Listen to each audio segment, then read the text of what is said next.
Well, thank you very much. It's an honor to have President Zelensky of Ukraine, and we've been working very hard, very close. So we've actually known each other for a long time. We've been dealing with each other for a long time, and very well.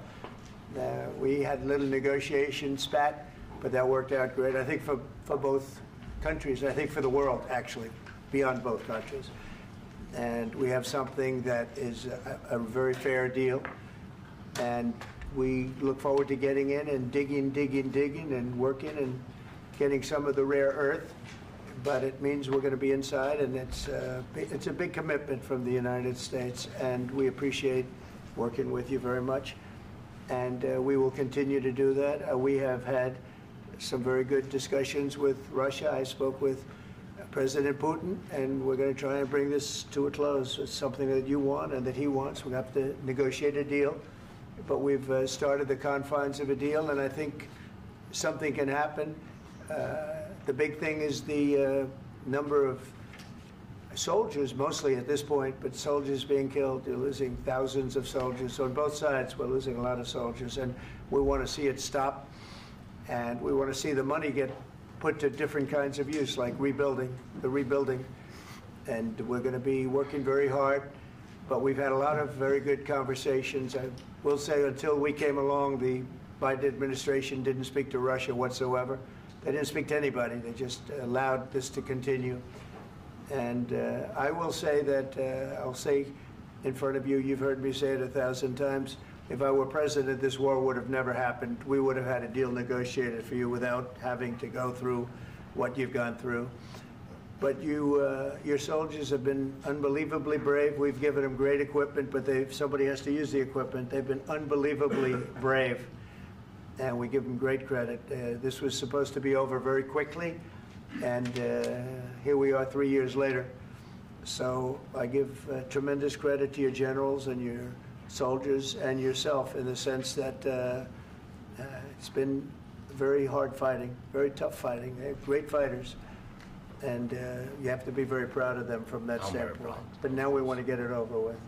It's enough, right? We want to get it over with. So it's an honor to have you here. Thank you very much for coming. We're going to sign the agreement at the conference in the East Room in a little while, right after lunch. And we'll be having lunch together. We're also discussing some other things. And we appreciate everybody being here. It's somewhat of an exciting moment, but the really exciting moment is when they stop the shooting and we end up with a deal. And I think we're fairly close to getting that, and an honor to have you. And please, I'd like to say something. Yeah, thank you so much, Mr. President. Thank you for invitation. And really, I hope that this first document, will be first step to real security guarantees for Ukraine, our people, our children. I really count on it. And of course, we count that America will not stop support. Really, for us, it's very important to support and to continue it. I want to discuss it with details further during our conversation, and of course, the infrastructure or security guarantees. Because for today, I understand what Europe is ready to do. And of course, I want to discuss with you what the United States will be ready to do. And I really count on your strong position to stop Putin.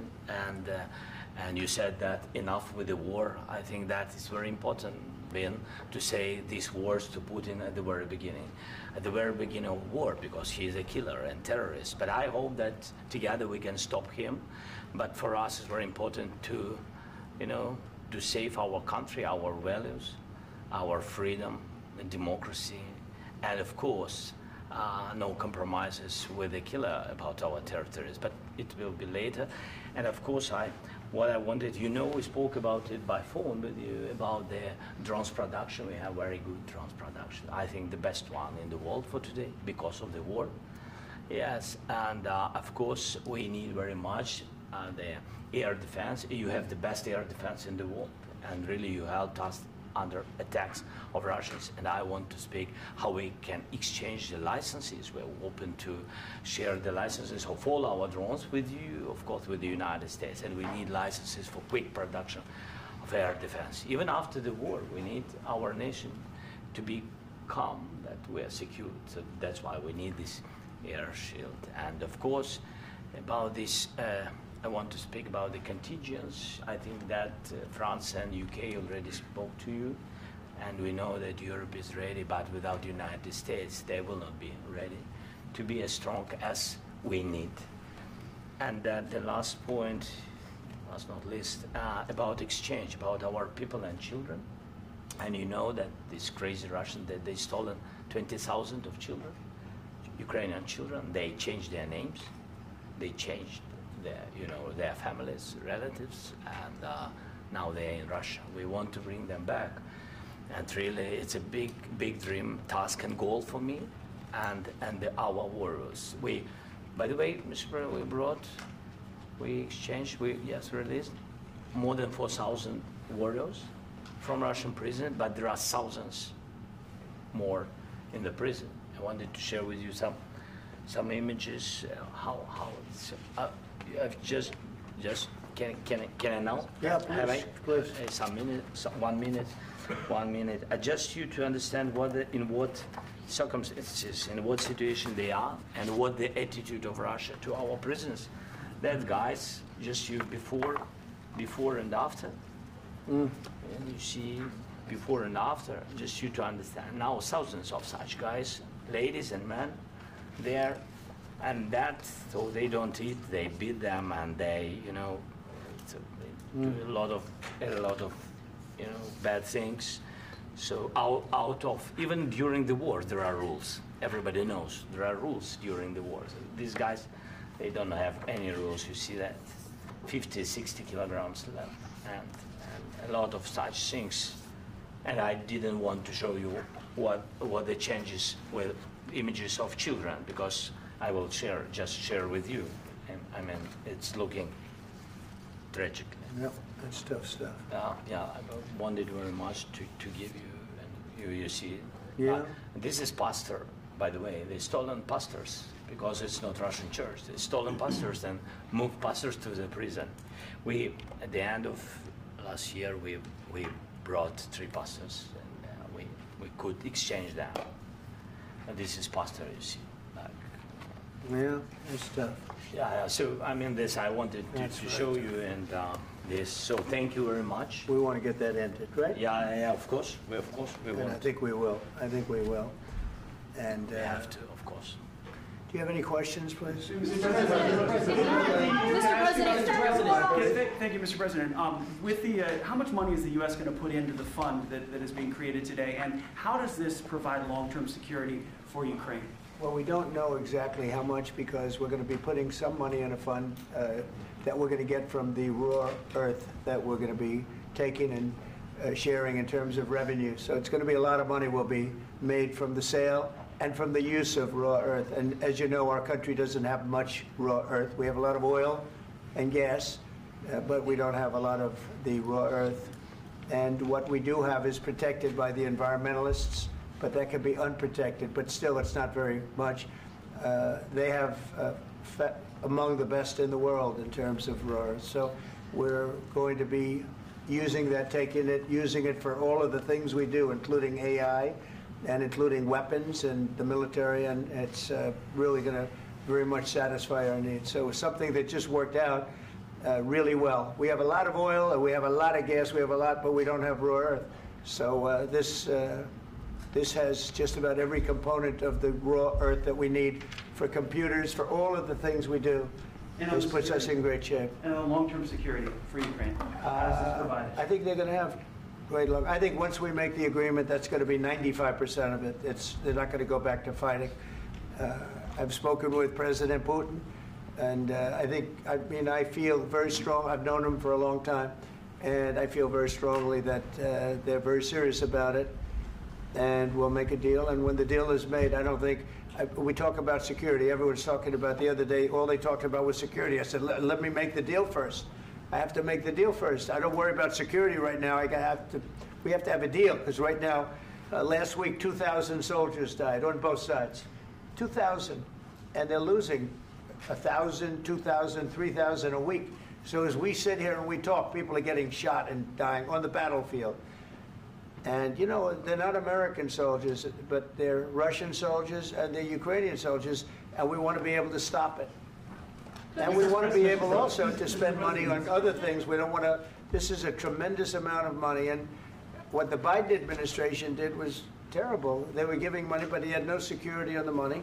Europe, as you know, gave much less money, but they had security. It was in the form of a loan. They get their money back, and we didn't. And now, at least we're protected because the American taxpayer has to be protected too. But this is an incredible agreement for Ukraine because we have a big investment in their country now, and what they have, very few people have. And we're able to really go forward with very, very high-tech things and many other things, including weaponry that we're going to use in many locations, but that we need for our country. Mr. President, This allows us to do that. will you continue I'm sorry. sending military aid? Yes, go ahead, please. If I can just, yes. In the document, there is one of the very important points. If we speak about business and investment, we never had LNG terminals in Ukraine. This document will open. I mean, the next documents, but anyway, here we see in the framework, we see really goodwill for this. LNG terminals for us is very important, and I think for security of European continent. We have the biggest storage, gas storage. We have the biggest in Europe. Yes, and we can use it. Use it for LNG. Use it for LNG, and we will do it. And really, we can help Europe because Europe really helped. President Trump said that they made less support, but they are our friends and they are our very supportive partners. They really gave a lot, Mr. President. They did. They gave a lot, but they gave much less. No. Much less. No. No. No. Okay. Okay.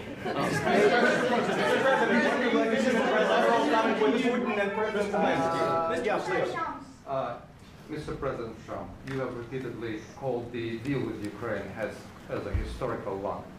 And as a President of the United States, you make historical decisions in other issues which affect America and other world. So what place in the world history do you want to take? And do you associate yourself with any famous historical figures? Yeah, I'd say George Washington, Abraham Lincoln. I would say I'm far superior to George Washington and Abraham Lincoln. Now, you know I'm only kidding, right? Because when I say that, the fake news is going to go wild. They're going to say he considers himself to be better than Washington. But you never know. You never know. I don't compare myself to anybody. I'm here to do a job. We've had a great 35 days or whatever it might be, a month, a little more than a month. We've accomplished tremendous amounts. Not only this would be a very great achievement if we could get the war stopped and get them back to normalization. I think that's going to happen. We've had very good talks on both sides, as you know. But I think we've done a very good job, just generally. If you look at all of the things we've done in 30 days, they're saying there's never been a opening for a president. The first month, there's never been a first month like we've had. And this is one of the very important things. This, to me, is one of the most important things because we have tremendous death taking place as we speak, and I don't want to have that. You know, think of the parents, whether they're in Russia or Ukraine, think of the parents of all these people being killed needlessly. They came to our territory. Should have never started. This would have, if I were president, this would have never started. Mr. President, where has out your conviction? Mr. President, will you continue sending military aid to Ukraine after the U.S. signs this agreement with Ukraine? Yeah, we're going to be continuing. To President Zelensky, do you feel like the U.S. is on your side, that President Trump is on your side at this moment? Right. What do you think? He wants to know, do you think that, sort of a stupid question. I guess we wouldn't be here if I wasn't. I think that the United States on our side from the very beginning of occupation, and I think that President Trump on our side, and of course, I'm sure that the United States President will not stop support. This is crucial for us. It's important for us. Yes. And Putin, the president speaks about the people and the soldiers which are dying, but they came to our territory, they came to our land. They began this war, and they have to stop. And I think this is the question, with really the most important question.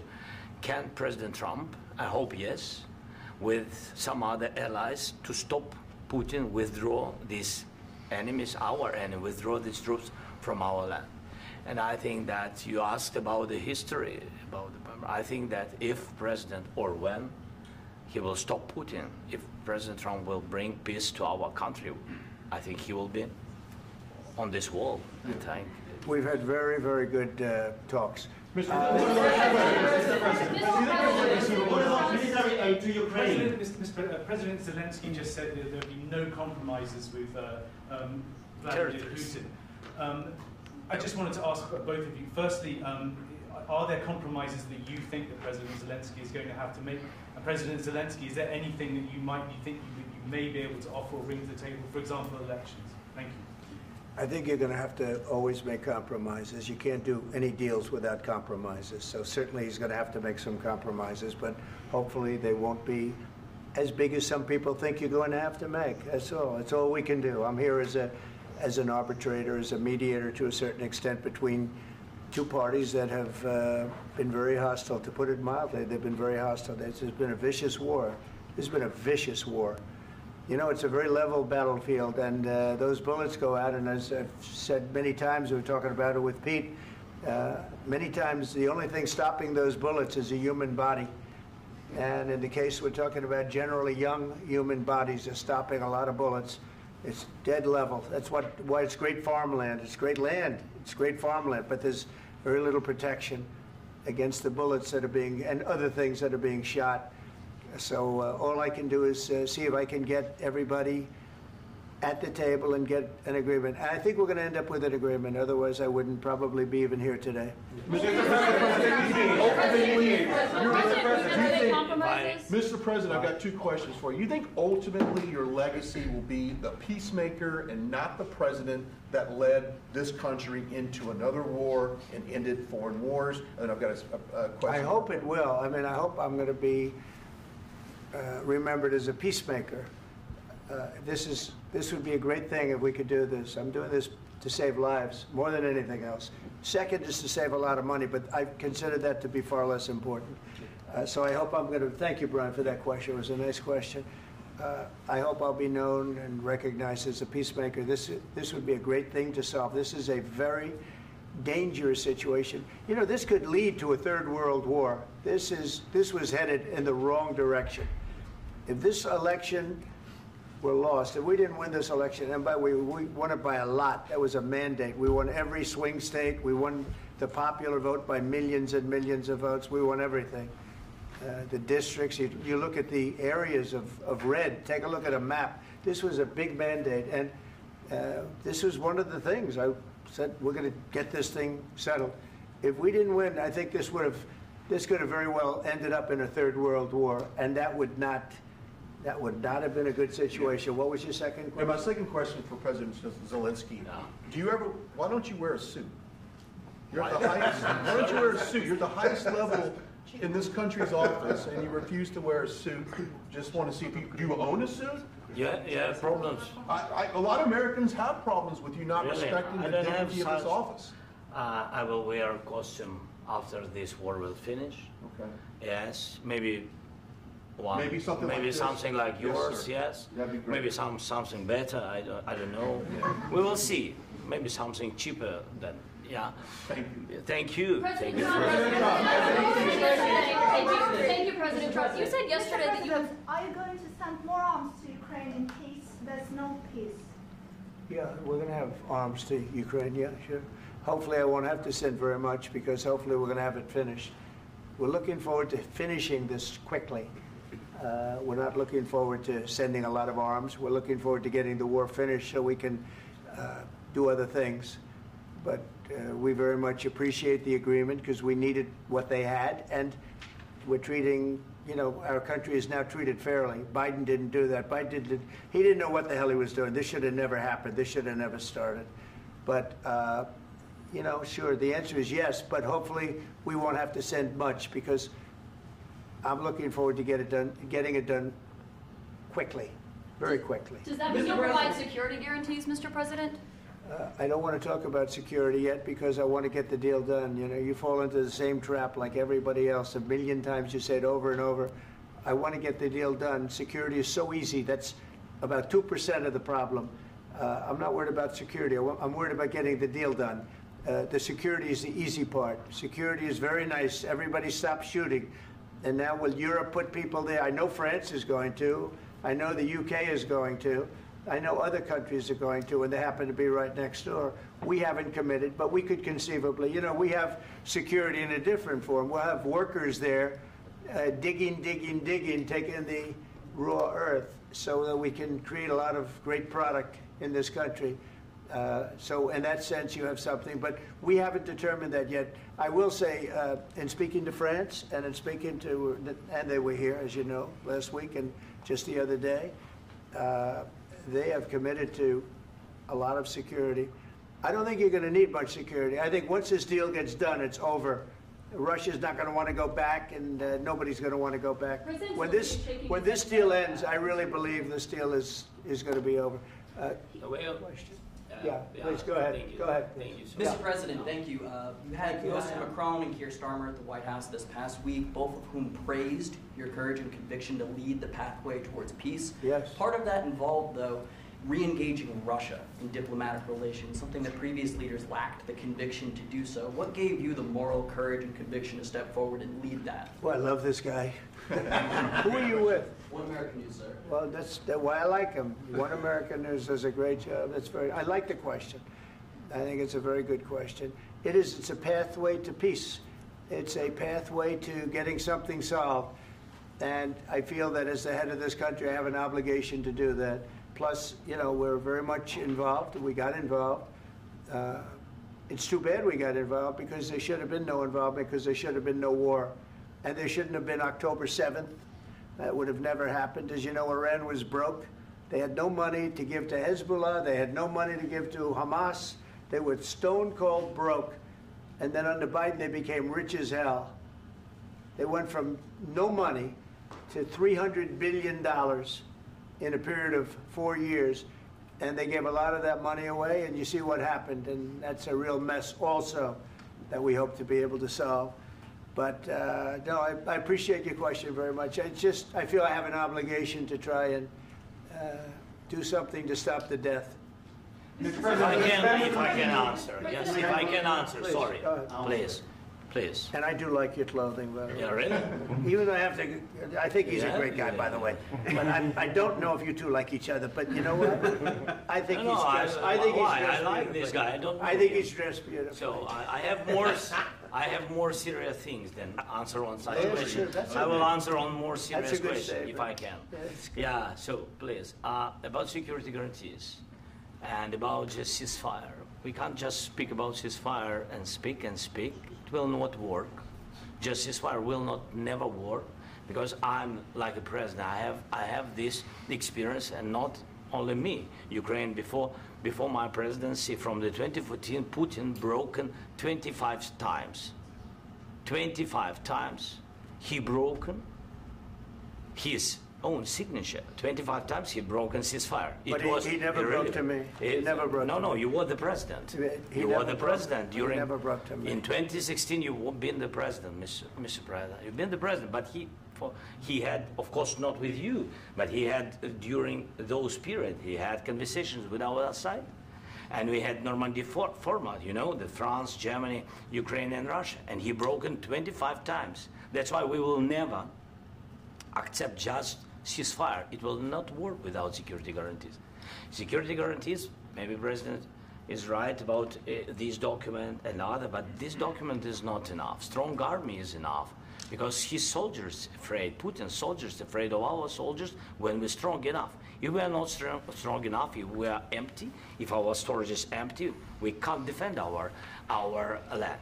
Today, you know, he knows that we have all the world knows that we have meeting. Yes, why he's using ballistic? Putin today using ballistic on our hospitals, schools, and etc. Ballistic. So he knows that we are here and that President Trump is really have goodwill to stop this war. And you hear now the president. So why he's using? So he doesn't want to stop. He doesn't want. But I hope that we will do it. Really, we'll do it. Security. When we speak about security guarantees, when the Europeans are ready for contingents, they need USA backstop. If there will not be United States, we will not never have any contingents, strong contingents from the Europeans, because they don't want to divide alliance, connection between the United States and the main and strongest ally and Europeans. And this is crucial, this is important. That's what we want to speak about very much. This is very important. And air defense. So air defense, really, we have big deficit with all these systems, and we need to provide this. We need it very much. Otherwise, Putin will never stop, and will go further and further. He doesn't want. He hates us, you know? It's not about me. He hates Ukrainians. He thinks that we are not a nation. He thinks, and he shared these thoughts, I think maybe with your team also, I don't know. But with all the Europeans, in media, official and not, he always said that there is no such country, such nation, such language, and such life like Ukrainian. No, he really doesn't respect all the Ukrainians, and he wants to destroy us. And you are right, Mr. President, that's 2%. This document, maybe other documents, it's a very good start, very good, but it will not enough to stop this person. Should Russia pay to rebuild Ukraine? Mr. President, under these Should Russia pay to rebuild Ukraine? They have to pay. This question you This is didn't the like rule. because This is the rule of because the war. I'm This is sorry. the rule of the war. During all the centuries, all the history, this is the rule of the war. Who began, those pay. Do you agree, This is the President rule. Putin began this war. He has to pay all money for innovation. He has to pay. Of course, some Russian assets, what we have in Europe, about 300 billion, we can use them. We can use for innovation and buy military support from the United States also. We can do it, but it's not enough. It's not enough. President, under these circumstances, do you envision a trilateral summit with Because I want Putin to and know- President Zelensky? Wait 1 second.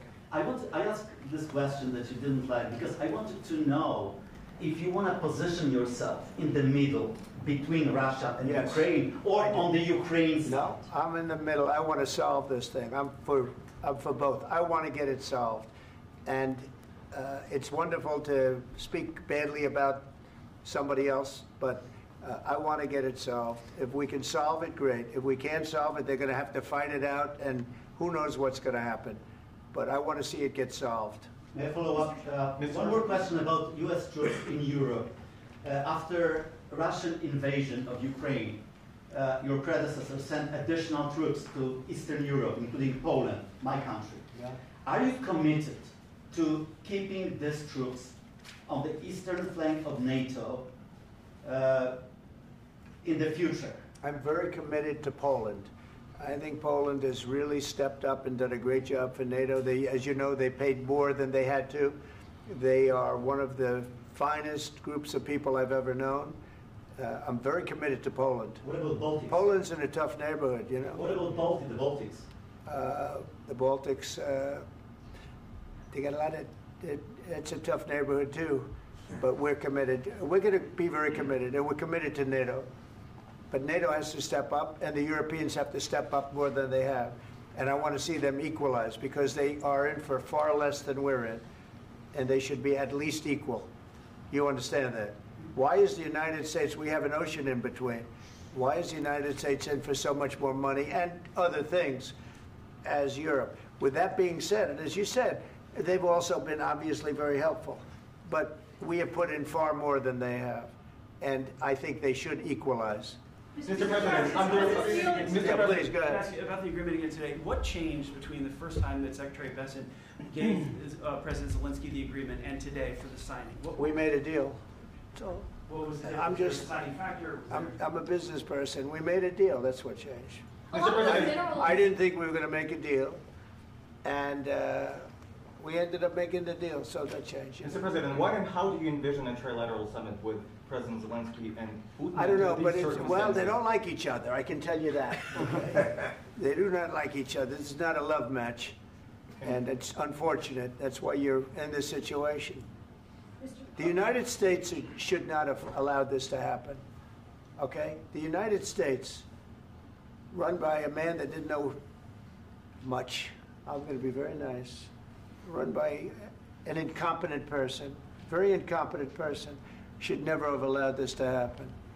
I've stopped wars. I've stopped many wars. My people will tell you, I stopped wars that nobody ever heard about. I stopped wars before they ever started. You can look at some of, I could give you a lot of nations that would tell you right now they were probably going to war. I could tell you right now there's a nation thinking about going to war on something that nobody in this room has ever even heard about. Two smaller nations, but big, still big. And I think I've stopped it. But this should have never happened. Mr. President, About sorry, just a second. About any negotiations. First of all, I want really to tell you, and I think that everybody understands that Ukraine, more than Ukrainians, nobody wants to stop this war. But at the future, any negotiations, it's understandable that two sides of the war, not Russia and the United States, because this is not the war between Russia and the United States. This is war of Russia against Ukraine and Ukrainian people. So these two sides will be at the anyway will be at the negotiation table. Then of course United States, like the strongest partner of the Ukraine, and of course Europe. I think Europe is very important. I want to speak about it with the president. Yes, Europe is very important for us because we really defend Europe for today. All Europeans really recognize that we are defending the line, and they have real life, and our people are dying. That's why they helped us. And also, it's about the NATO. Yes, between, like the president said, you have big, nice ocean.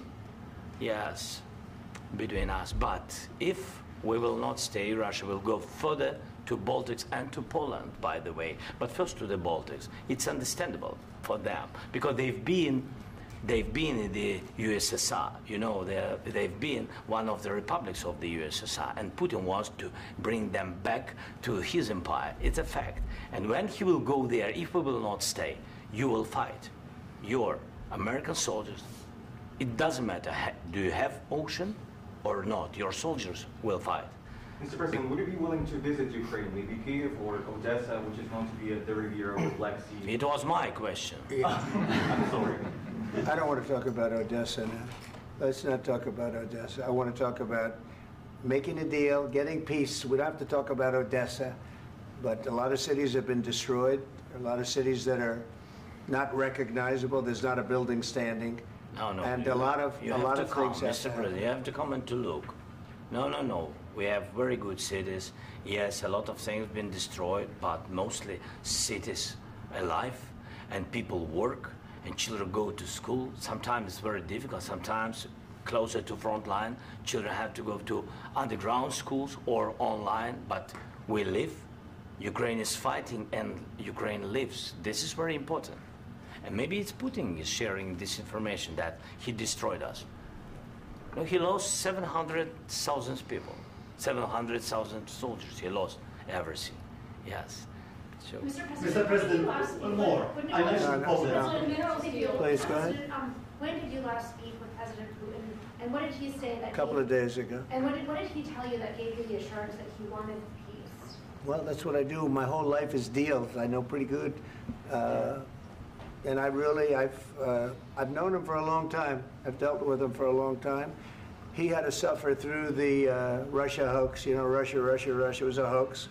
It was all Biden. It was nothing to do with him. So he had to suffer through that, and he was able to do that. I think that he wants to make a deal, and he'd like to see it end. That's all I do. That's what I do. My whole life, that's what I do, is make deals. And I'm in the middle of a mess, because this is a real mess. It's a very dangerous one. If this doesn't get solved now, it's not going to get solved for a long time. So I hope we're going to get it solved. In the back, please. Thank you, Mr. President. Prime Minister Starmer claimed repeatedly that his government believes in free speech and was not engaged in censorship. But his country's government arrests people for memes and thought crimes, and even more worrisome is pressuring American companies to censor Americans on its behalf. How can he be a reliable, trustworthy partner when he says things that are demonstrably false on such an important topic? Well, we actually spoke to him about that yesterday, and we thought they took it very, very much too far. JD was very strong on it. So was I. So was Marco. And we've been speaking to him about it. Marco, would you like to say something about that? Yeah, we have concerns, obviously, with the conduct of theirs, particularly as it impacts Americans. And there's real concern that American speech, which is online, could fall into the hands of British or any country's jurisdiction. And so this is a point the Vice President made at Munich, and I think it's a very compelling one, that what unites us with Europe, as much as anything else, is these shared values, and one of them being free speech. And so if Americans are threatened by it, we're going to need to take action in that regard. Mr. President. It's actually a very important question. We spoke about this in detail with the Prime Minister, the Foreign Secretary, and others at lunch yesterday. And I know that Secretary of Commerce Lutnick followed up in private meetings last night. This is really important. We believe Americans have the right to speak their mind, even if we in this room disagree with them. They have the right to speak their mind in the public square, which is often online these days. And we're going to defend that right as it pertains to American companies and American citizens vigorously if we have to. I do think that under the President's leadership, we're going to find common ground with our friends in the UK on this question, but it remains to be seen. The principle that will guide us is we believe in free speech in this country, and we'll fight for it for American citizens. Mr. President, on the deal, is there any other oil and gas component to the deal? Is it all critical? A little bit. We'll see. On LNG? But we're not really looking for that so much. We got a lot. We have more than anybody in the world, by far. So no, we're not talking about it too much, but a little bit. I think it affects also, but for the most part, no. And sir, is there any agreement from Ukraine to purchase U.S. LNG as part of the deal, or is that on the table at all? No, we don't need that. Mr. President, I just wanted to ask you about, you just mentioned that you'd spoken to Vladimir Putin a couple of days ago. Just to be clear, that's a new call, not the one that you were... I've spoken to him on numerous occasions. Okay. And how was the latest call? What did you discuss? How did it go? Are you serious with that question? I am. I'd love to know. It went well. I think we're going to have a deal. On the minerals deal, Mr. President, some of those minerals are in the east of Ukraine, not far from the front lines and in areas that Russia has occupied. Will you direct President Putin to withdraw his forces from those areas if there's U.S. interest Well, there? we'll take a look at the time. We have a lot of area. It's a very big area we're talking about, so we'll take a look. I'll study that and I'll see. And who would protect those minerals if they are U.S. interests? Would that be Ukrainian They'll forces? be protected. European The agreement forces? will protect them. U.S. The forces? agreement, yeah, we're signing an agreement. You know? Right, but what if Russia tries to invade or there's Russian aggression in those spots? I just told you, I don't think that's going to happen. And if that were going to happen, I wouldn't make a deal. If I thought that was going to happen, I wouldn't make a deal. Some people may wonder why. You know, they ought to focus on CNN on survival, not asking me these ridiculous questions. Focus on surviving, because CNN's got such low ratings, I don't think they're going to survive. Let's go. Please, go ahead. I already mentioned Poland. Poland was under Russian control for decades after the Second World War.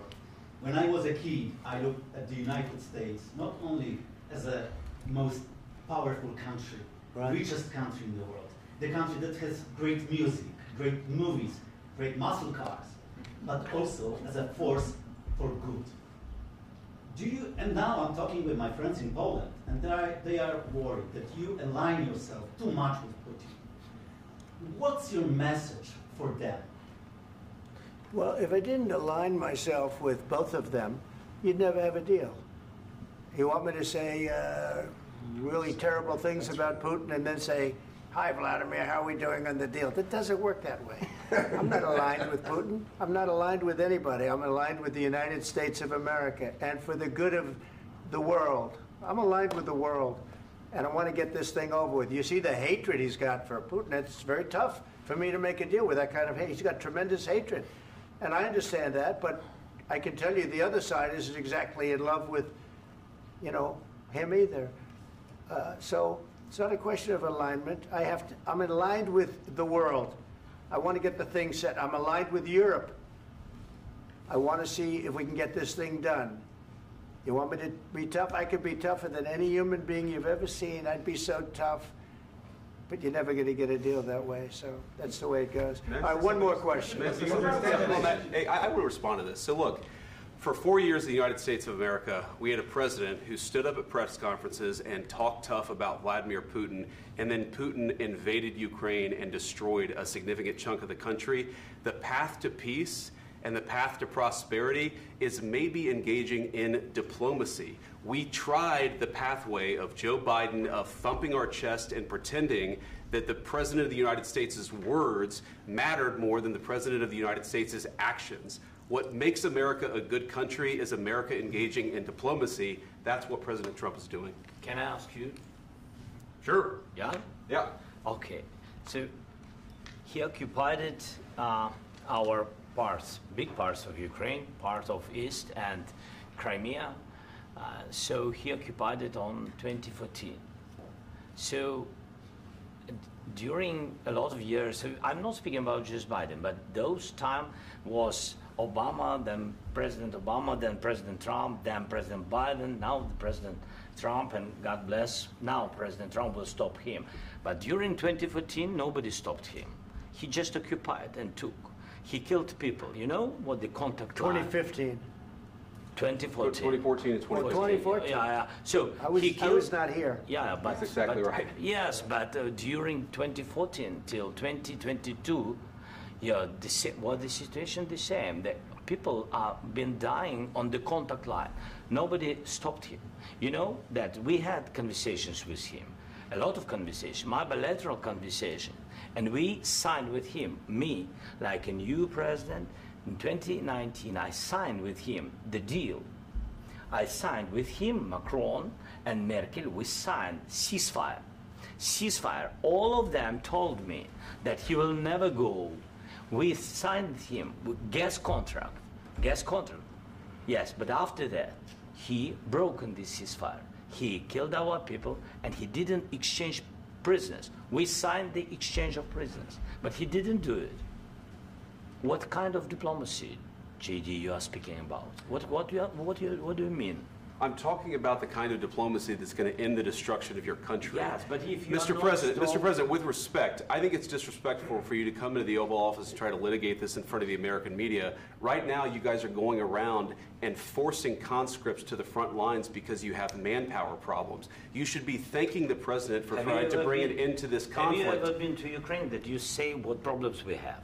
I have been to. Count once. I've actually watched and seen the stories, and I know what happens is you bring them on a propaganda tour, Mr. President.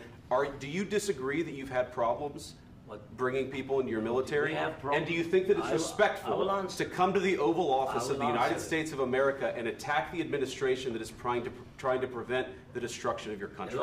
A lot of questions. Let's start from the beginning. Sure. First of all, during the war, everybody has problems, even you, but you have nice ocean and don't feel now, but you will feel it in the future. God bless. You don't know that. God bless. You don't God know bless. that. You will not have a war. Don't tell us what we're going to feel. We're trying to solve a problem. Don't tell us what we're going to feel. I'm not telling you. Because you're in no position to dictate that. That's exactly what this. you're doing. You're in no position to dictate what we're going to feel. We're going to feel very good. You will feel influence. We're going to feel very good and very strong. You will feel influence. You're right now not in a very good position. You've allowed yourself to be in a very bad position, and he happens to be right about it. From the very beginning of the war. You're not in a good position. You don't have the cards right now. With us, you start having cards. Playing cards. Right now, you don't. You're playing cards. You're playing cards. You're gambling with the lives of millions of people. You're gambling with World War III. You're gambling with World War III. And what you're doing is very disrespectful to the country, this country.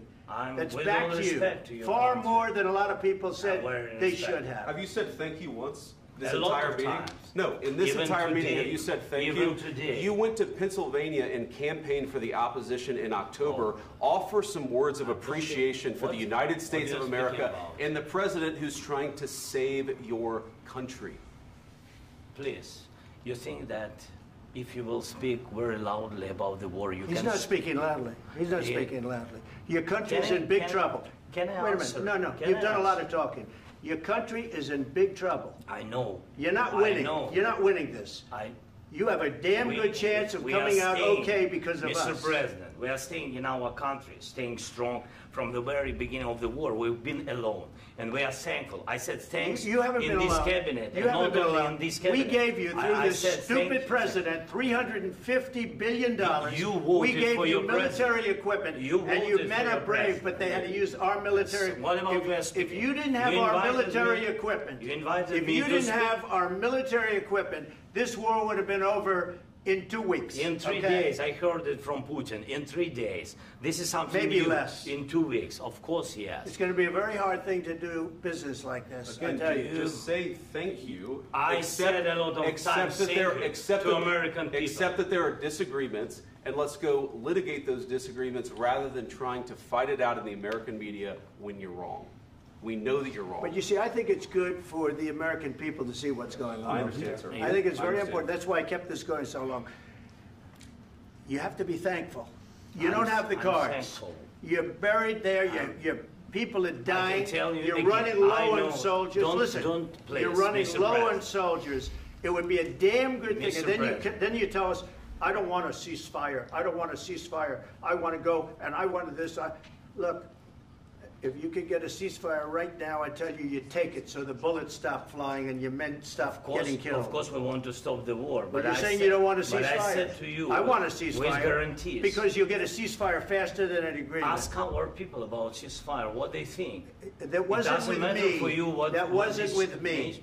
It That was wasn't with you. a guy named Biden, who was not a smart person. This That is was your, with, this that was is with your Obama. president. It was your president. Excuse me. That was with Obama, who gave you sheets, and I gave you javelins. Yes. I gave you the javelins to take out all those tanks. Obama gave you sheets. In fact, the statement is Obama gave sheets and Trump gave javelins. You got to be more thankful, because let me tell you, you don't have the cards. With us, you have the cards. But without us, you don't have any cards. One more question to Mr. Vice President. I'm sorry. It's going to be a tough deal to make, Um, because the attitudes have to change. What if Russia breaks ceasefire? What if Russia breaks peace talks? What do you do then? I understand that it's a heated conversation right now. What are you but saying? what She's if asking, what if Russia breaks the ceasefire? What if anything? What if a bomb drops on your head right now? But they have Okay? broken What if they ceasefire broke it? many I don't know. They broke it with Biden because Biden, they didn't respect him. They didn't respect Obama. They respect me. Let me tell you, Putin went through a hell of a lot with me. He went through a phony witch hunt where they used him and Russia. Russia. You ever hear of that deal? That was a phony Hunter Biden, Joe Biden scam. Hillary Clinton, Shifty Adam Schiff. It was a Democrat scam. And he had to go through that. And he did go through it. We didn't end up in a war. And he went through it. He was accused of all that stuff. He had nothing to do with it. It came out of Hunter Biden's bathroom. It came out of Hunter Biden's bedroom. It was disgusting. And then they said, oh, the laptop from hell was made by Russia. The 51 agents. The whole thing was a scam. And he had to put up with that. He was being accused of all that stuff. All I can say is this. He might have broken deals with Obama and Bush, and he might have broken them with Biden. He did, maybe. Maybe he didn't. I don't know what happened. But he didn't break them with me. He wants to make a deal. I don't know if you can make a deal. The problem is, I've empowered you to be a tough guy. And I don't think you'd be a tough guy without the United States. And your people are very brave. But you're either going to make a deal or we're out. And if we're out, you'll fight it out. I don't think it's going to be pretty, but you'll fight it out. But you don't have the cards. But once we sign that deal, you're in a much better position. But you're not acting at all thankful. And that's not a nice thing. I'll be honest, that's not a nice thing.